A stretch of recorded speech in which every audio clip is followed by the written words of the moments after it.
Welcome into the new apartment. Ce fond est expérimental, comme vous pouvez le voir. J'ai balancé des livres au hasard, il n'y a aucune cohérence. Je voudrais commencer par faire un petit moment excuse. Je sais qu'il faut pas que je m'excuse, mais je culpabilise toujours quand je pars comme ça. Et là, j'ai jamais fait une fuite aussi longue. Les gars, vous n'imaginez même pas le chaos qu'est ma vie actuellement. Donc, comme vous pouvez d'abord le constater, j'ai déménagé. Donc ça déjà, ça m'a bien occupée et ce n'est pas terminé. Je n'ai pas pu dormir depuis décembre. Voilà, je vous la fais courte. Si je suis ici aujourd'hui, c'est un miracle. J'ai quasiment rien lu depuis janvier 2023. Si je ne lis pas, c'est que je fais des choses dans ma vie. Donc ce n'est pas un échec en soi. C'est juste qu'on ne peut pas tout faire dans sa vie. Je voulais quand même vous faire un petit débriefing de tous mes échecs de début 2023. Au menu, nous avons 3 romances new adultes, un livre de non-fiction, un tome 2 de science-fiction paranormale et un tome 2 de dark romance. Ok, je vais commencer par Two Wrongs Makes a Right de Chloé Lise. Un des rares livres que j'ai terminé en 2023. On suit l'histoire de Jamie et Béa qui sont deux personnes assez particulières puisque Béa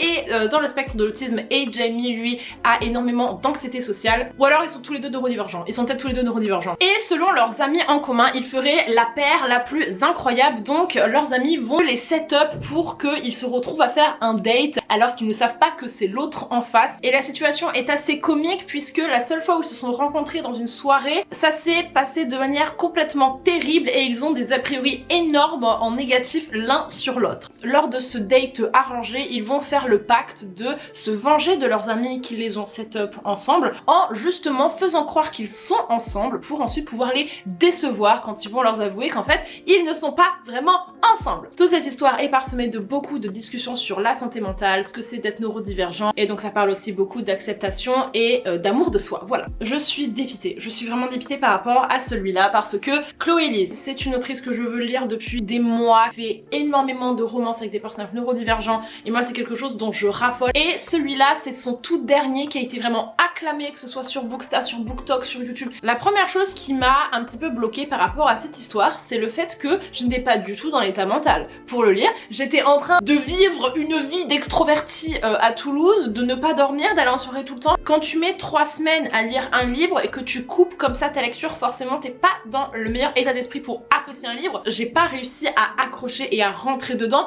mais il y a eu quand même d'autres petits points qui m'ont freiné dans ma lecture. Le style d'écriture. Alors je vous dis ça et j'en suis quand même assez outrée moi-même. C'est On Voices, hein, Chloé est elle-même neurodivergente. J'ai eu du mal avec la manière dont c'était écrit, j'ai eu du mal avec les phrases, j'ai eu du mal à vraiment suivre. Quand ça part un petit peu trop dans tous les sens, j'arrive pas en fait à capter vraiment tout ce qui se passe dans la phrase. Ça me peine de fou parce que la plupart du temps, le livre écrit par des personnes neurodivergentes, mais moi, enfin genre, je lis trop bien, genre j'adore le style d'écriture, mais là, ça m'a perdu. La deuxième chose aussi, c'est le pitch. J'aime pas trop le fait de forcer comme ça des potes ensemble à aller à un date. Déjà je trouve que ça se fait pas. Je sais que c'est pour le livre et que en soi c'est une situation qui est comique, mais c'est pas drôle, ok? Je serais extrêmement en colère contre mes amis et ils le sont, donc déjà moi ça j'étais contente qu'ils étaient en colère. Dans d'autres livres ils auraient pu dire ah mais non mais ils ont fait ça pour notre bien. Là non, ils ont tenu leur colère, mais le bail de se dire on va se mettre ensemble pour de faux pour ensuite se séparer pour qu'ils soient déçus, pour se venger, là j'ai dit wow, c'était un petit peu trop tiré par les cheveux pour moi. Et le problème avec le fake dating, c'est que souvent ça n'a aucun sens, mais là ça n'avait vraiment aucun sens et j'ai pas pu le pardonner parce que c'est un livre, c'est une romance. Ensuite j'ai trouvé que ça manquait un petit peu d'alchimie entre nos deux personnages principaux. J'ai pas réussi à vraiment les voir matcher et surtout en fait on l'a lu ensemble avec Clara et un truc qu'elle m'a dit et que j'ai trouvé qui était vachement vrai. Jamie insta-love, mais insta-love, trop insta-love dans le sens où ils sont vraiment passés de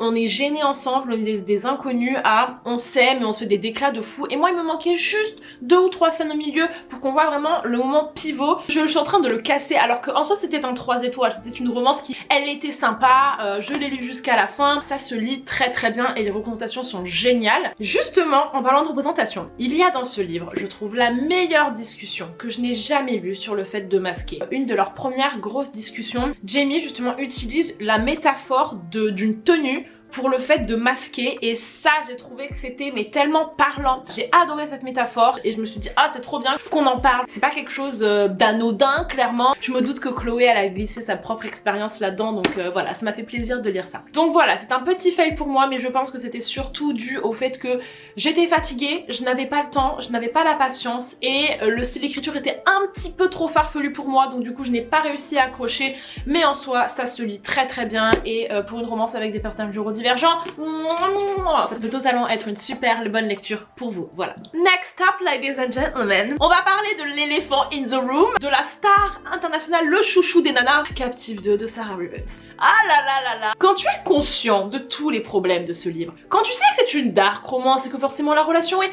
problématique, que les personnages sont toxiques, que certes c'est pas le livre avec le meilleur style d'écriture, quand tu assumes tous les défauts de ce livre et que tu le lis que pour le kiff, mais quel kiff, quel kiff!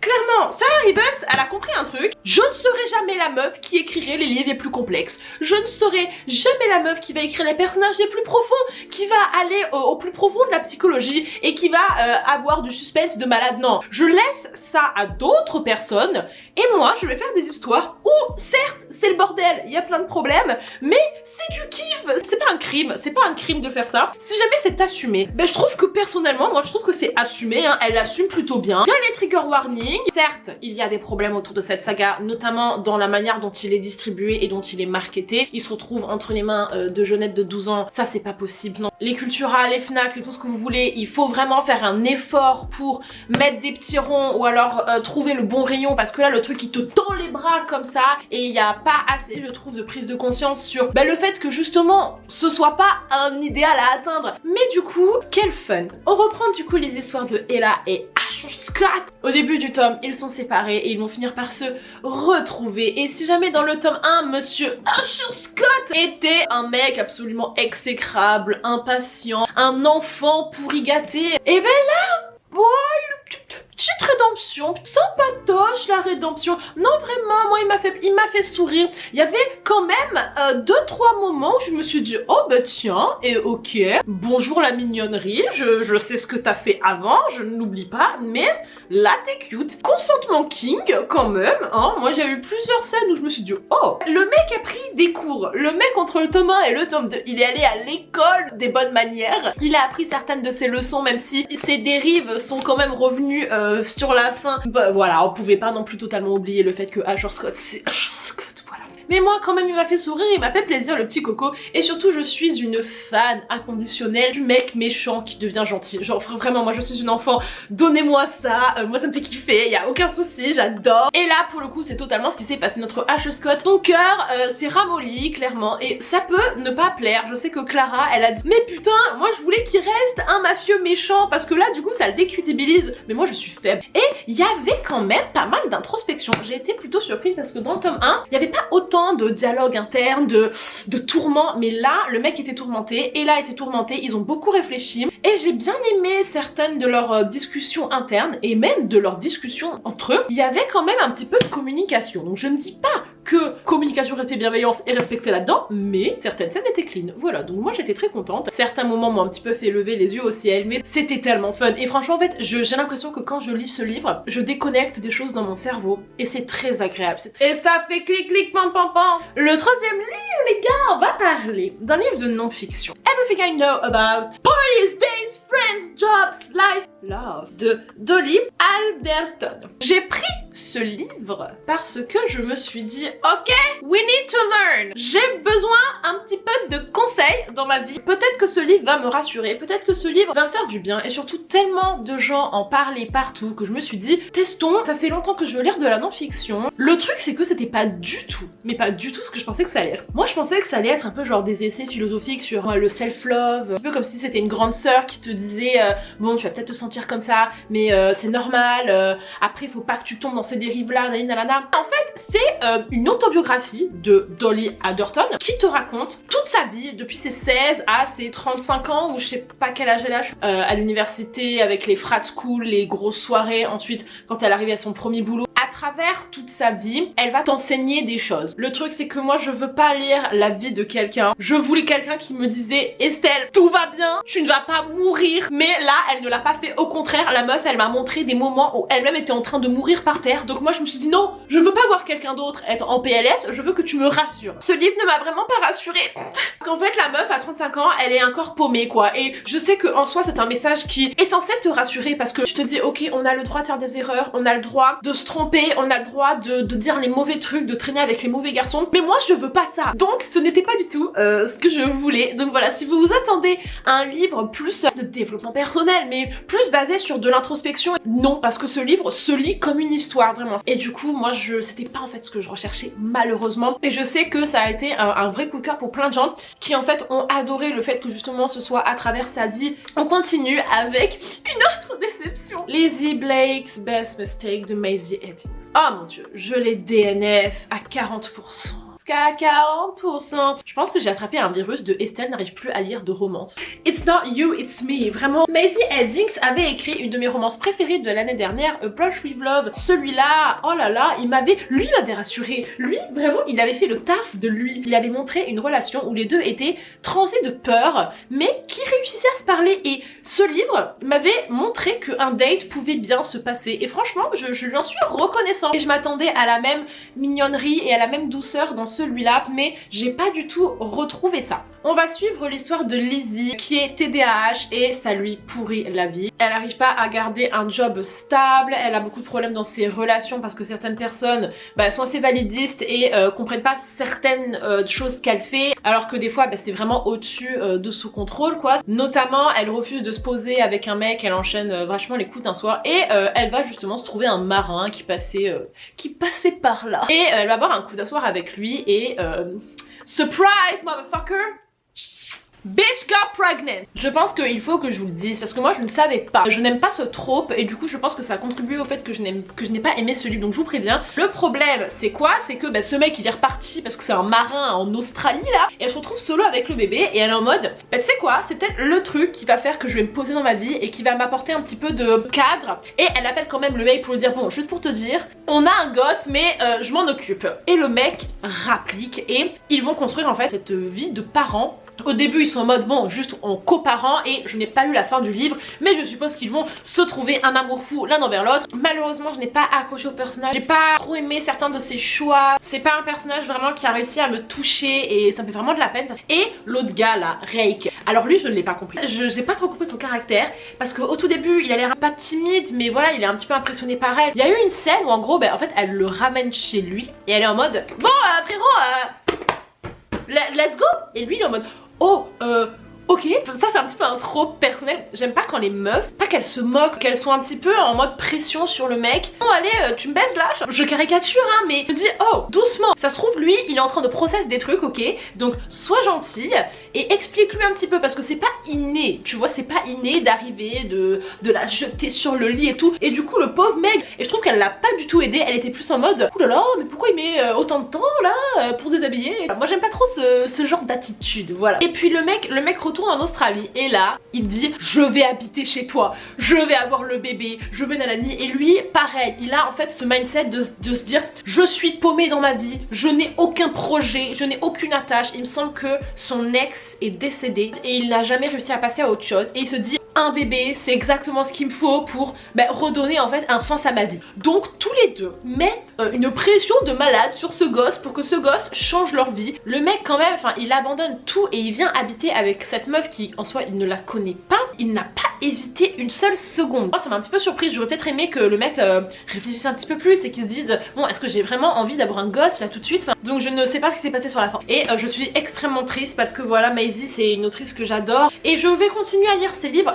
Fort évidemment que oui, ce n'est absolument pas la fin de moi et Maisie parce que je sais que je peux aimer et adorer ce qu'elle écrit, mais là je pense que les personnages et la troupe ont fait que ce n'est pas passé pour moi. Les amis, il est temps de parler du livre pour lequel j'avais le plus d'attentes. Est-ce que vous voyez cette édition Fairyloot de The Atlas Paradox d'Olivia Blake? Moi je la vois, ouais. Et je vois les 50 boules que j'ai dépensées surtout pour ce fucking livre, qui est certes absolument divin. Et oh, voilà, moi je suis très contente d'avoir des fanarts de personnages que j'aime énormément. Le problemo, c'est quoi? De 1, j'ai lu ce livre en 3 mois. Ça n'aide pas. Mais de 2, non. Le tome 1, j'étais à fond. J'ai accroché. Certes, je comprenais pas tout. Je voyais que c'était compliqué. Je voyais que l'autrice, elle avait son délire. Mais j'étais rentrée dans son délire. Et le contexte, les personnages et l'intrigue m'ont tenu en haleine et ont fait que je suis restée jusqu'au bout. Là, je l'ai pas suivi. Olivia, elle est partie, mais tellement loin, mais sans moi. Et j'ai rien compris. Il y avait quand même des trucs qui, même si j'avais été posée, ça l'aurait pas fait. Cette histoire, c'est donc une trilogie de science-fiction un peu paranormale où on va suivre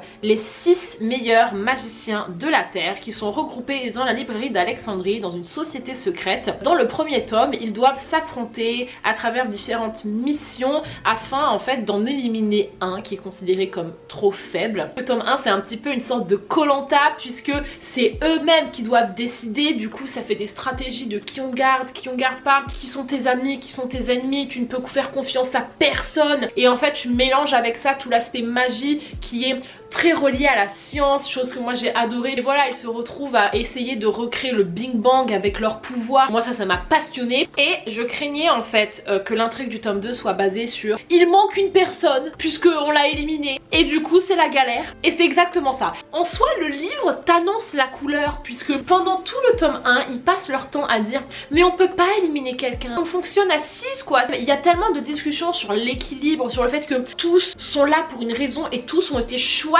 pour une raison, que du coup tu disais mais si ils en enlèvent un, mais enfin pourquoi recruter 6 personnes, je comprends pas. Et ben là t'as la preuve que tu enlèves une personne, oh c'est le bordel, plus personne ne sait ce qu'il fait, tout le monde est paumé, tout le monde pète des câbles, tout le monde part dans des délires. Vraiment un de mes pet peeves en lecture, c'est les livres où tu cherches quelqu'un. Il y a plein d'histoires où l'intrigue c'est tu vas chercher quelqu'un. Et moi ça m'énerve parce que j'ai l'impression que le personnage perd son... pas qu'il perd son temps, je m'imagine passer des mois à chercher quelqu'un. Et je me dis mais je n'aurais tellement marre. Et surtout, enfin, moi ça, en fait ça me frustre. Ils n'avancent pas, ils ne trouvent rien, ils n'ont aucun indice. Et le problème c'est qu'ils auraient pu retrouver la personne manquante au début. Et franchement, ouais, parce que comme ça la personne elle revient, elle est vénère. Ouais, vous m'avez éliminé. Mais là le truc c'est que, je sais pas si je... ok, je vais peut-être vous spoiler, ils ne la retrouvent pas. Ça veut dire deux choses. Ça veut dire que on a un point de vue d'une personne pendant tout le livre qui est solo. Et moi ça je déteste parce que du coup il ne se passe rien. Les autres points de vue des autres qui la cherchent, il se passe rien non plus parce qu'ils cherchent cette personne. Donc en fait on joue à trap-trap quoi. Il y a eu quand même au tout début une scène plutôt sympa en mode un peu divergente. Un magicien du cerveau leur a fait faire un exercice où ils devaient faire face à leur pire peur. Et là moi je vois 4 qui se fait écraser et tout avec sa claustrophobie. Là c'était fun parce que leur pire peur était toujours un truc en lien avec une autre personne et les autres voyaient la pire peur de la personne au milieu. Mais après je me suis dit mais à quoi ça a servi? À rien, ça ne servait à rien. Je vais peut-être louper un peu des passages parce que je l'ai lu un petit peu en travers, mais ça ne servait à rien. Ok, on sait que ta pire peur c'est ça, point. Il n'y a eu aucune conséquence en fait. Et le dernier point qui m'a attristé, c'est que dans le premier tome il y avait 2 points de vue qui sont Kaloum et Reina, qui étaient un petit peu au second plan. Personne va dire que c'est Reina son personnage préféré. Et moi je me suis dit en fait dans le tome 2 ils vont se révéler. Non. En fait la dynamique n'a pas changé. Je sais pas, moi j'aurais aimé un truc qui change tu vois. Et du coup moi le fait qu'il manque une personne, ça a cassé la dynamique. Dans le livre ils sont tous en mode il manque quelque chose, ça a cassé la dynamique. Mais le truc c'est que ça se ressent aussi dans la structure du livre. En soi c'est assumé, mais du coup si tu sais que ça casse le rythme, trouve un truc pour compenser. Et là il y avait rien qui a compensé. Mais ils ont quand même réussi à remonter le temps. Donc les gars je suis hyper triste parce que c'était quand même un coup de cœur énorme de l'année dernière le tome 1. Et c'était surtout un livre qui était tellement original. Waouh, moi j'étais époustouflée. Les personnages sont bien. Olivia n'a pas su trouver les scènes pour mettre en valeur ses personnages. Et enfin, terminons avec la lecture plutôt positive de ce début d'année. The Trouble with Hating You de Saini Patel. C'est un livre dont j'ai entendu énormément énormément de bien. C'était présenté comme la romance, respect, communication, bienveillance et en même temps très fun, très sexy. Et ça a coché quelques-unes de ces cases, mais pas toutes. Et je pense que c'est ça qui a fait que pour moi ça a été un 75 et pas vraiment un vrai 4 étoiles. Ensuite l'histoire de Lia qui est vraiment une businesswoman, la girl boss par excellence, qui se donne à fond dans son boulot. Ses parents veulent la marier. Dans la culture indienne il y a vachement cette histoire de mariage arrangé. Il essaye de la coincer avec ce gars qui s'appelle Jay. Et le jour où ils doivent se rencontrer pour un dîner, Lia s'enfuit. Donc littéralement elle saute par-dessus la barrière de sa baraque. Et en fait au moment où elle se taille, elle tombe justement sur Jay qui comprend pas trop pourquoi elle s'enfuit. Et c'est leur première rencontre et ça annonce un petit peu la couleur de leur relation. Ils vont entretenir une espèce de haine l'un envers l'autre. Lia parce qu'elle se dit ce mec croit qu'il va m'avoir, je vais pas me laisser faire, je veux pas me marier. Et Jay il est juste en fait outré parce qu'il est gentil quoi. Et surtout il se sent vachement honteux face à sa mère qui s'est déplacée. Et le truc c'est qu'ils vont devenir business partners, ils vont devoir travailler ensemble. Office romance, yeah. Hate to love, yeah. Ils ont des caractères très explosifs. Pour Jay la famille c'est extrêmement important. Si jamais tu blesses ma mère, tu me blesses moi et franchement je te déteste. Il est très attaché à sa culture tandis que Lia essaye justement de s'en détacher puisque il lui arrivait énormément de mésaventures. Elle s'est complètement déconnectée de toute la communauté. Elle a subi une agression de la part d'une personne très haut placée dans leur communauté et personne ne la croit, notamment ses parents. C'est une énorme trahison. Lia va apprendre à plus connaître Jay et Jay va quand même bien bosser pour la voir. Ils vont s'attendrir tous les deux, mais cela ne va pas se faire sans embûche puisqu'ils sont tous les deux traumatisés de tas de choses. Donc encore une fois on parle beaucoup de santé mentale là-dedans et aussi du coup trigger warning pour pédophilie, agression sexuelle. Le truc moi que j'ai préféré dans ce livre c'était tout l'aspect culturel, vraiment voir tout ce qui rentre en jeu en fait, que ce soit les mariages, la famille et tout. C'est quelque chose qui est tellement fort et la réputation de la famille c'est quelque chose qui peut te pousser à faire des dingueries. Moi j'avais le cœur vraiment qui saignait pour Lia parce que se fait rejeter, c'est un rejet qui est collectif, tout le monde la regarde dès qu'elle arrive, c'est des regards noirs, c'est des remarques et tu peux pas en fait faire changer d'avis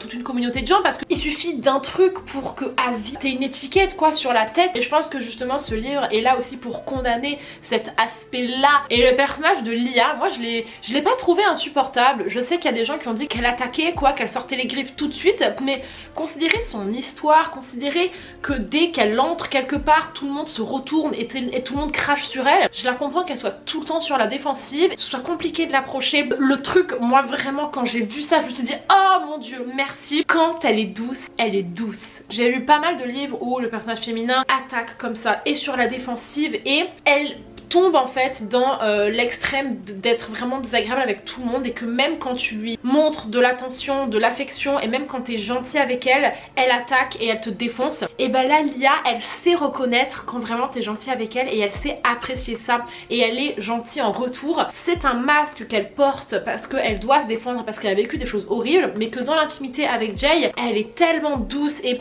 il y a tellement en fait un mouvement de va-et-vient. Jay il fait des choses pour elle, il est gentil avec elle, il la soutient et elle en retour elle le fait aussi et c'est pas à sens unique quoi et elle va pas se cacher derrière ses traumas pour être constamment désagréable. Et franchement j'ai énormément apprécié toutes les scènes où elle était tellement douce avec lui, mais c'est rien, c'est genre juste il rentrait du boulot et elle commençait à lui caresser les cheveux et tout. Ah mais c'est génial que tu fasses ça, c'est génial que tu lui montres de l'affection après avoir été si froide avec lui. Et Jay aussi je l'ai vraiment apprécié comme personnage, il a pas lâché et surtout il aime vraiment ses valeurs et j'ai bien aimé qu'elle le tienne avec ses valeurs et que surtout on voit à quel point en fait il est pas brainwashé mais que c'est compliqué pour lui de se dire putain mais je vais peut-être décevoir ma famille si je me mets en couple avec elle parce que elle a une mauvaise réputation. J'ai bien aimé voir à quel point il s'est déconstruit en fait à travers tout le livre. Le seul petit point négatif que j'ai à dire, et m'attaquez pas par rapport à ça, il n'y a aucun smut dans ce livre et je suis pas du genre à réclamer du cul, mais leur tension, la manière dont ils étaient l'un avec l'autre, il y avait pas mal de scènes qui moi m'ont hypé en fait pour leur moment intime et on l'a pas vu. C'est un choix, elle l'a choisi comme ça et ce qui fait que ce livre il est accessible pour des personnes qui veulent des romances un petit peu sans smut et je suis très contente que du coup il y ait des gens qui puissent trouver leur bonheur là-dedans. Mais moi j'aurais tellement voulu voir dans l'intimité comment ils étaient. C'est un petit peu dans ce genre de moment que tu découvres plein de choses sur les gens, vu leur caractère. Oh là là, j'aurais adoré pouvoir faire la petite souris et regarder un petit peu comment ils se parlaient, comment ils se touchaient, leur dynamique, notamment par rapport à l'histoire histoire personnelle de Lia justement, mais encore une fois c'est le choix de l'autrice et je le respecte à 3000%. Je vais noyer mon seum. Nous avons été coupés dans notre élan les amis parce que cette caméra n'avait plus de batterie. Donc voilà, c'est un bilan quand même assez mitigé. Je pense que le contexte psychologique dans lequel j'étais n'a pas aidé. Donc j'espère quand même que vous avez apprécié cette vidéo. N'hésitez pas si vous avez lu ces livres à me dire ce que vous en avez pensé dans les commentaires. Je vous fais des gros bisous et je vous dis à la prochaine vidéo. Bye bye.